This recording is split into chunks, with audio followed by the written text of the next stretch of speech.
Viagem longe desde Catamarca até Santiago del Estero, em um dia de muito calor.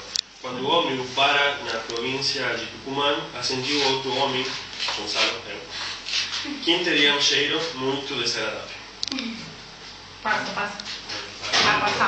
Pasa, entonces yo no quiero ni levantar el Yo viajo desde Mendoza hasta... Sí. Ô Hugo, como vai? Tudo bem? Tudo bem com você? Tudo bem, né? Hoje vai você?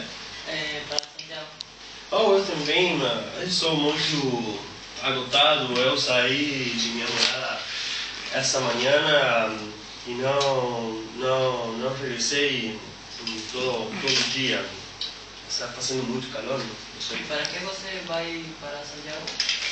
Eu tive uma chamada de chefe e eu tenho que fazer essa viagem urgente. E você? Vou de vacaciones. De férias.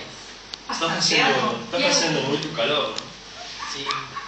Eu sou muito mal-humorado porque não tive tempo de voltar minha namorada e duchar-me um pouco. Por quê? Por quê?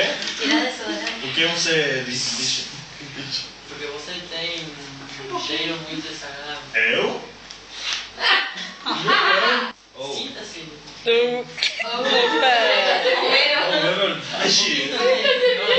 verdade, mas eu não me di conta. Eu não me di conta. Oh, que vergonha. Que vergonha. Não ao banho e... Mas eu não tenho roupa. Eu não tenho deodorante tampouco. Então sou eu preto. Você tem? Sim. Oh, obrigado. Eu volto conseguir. No,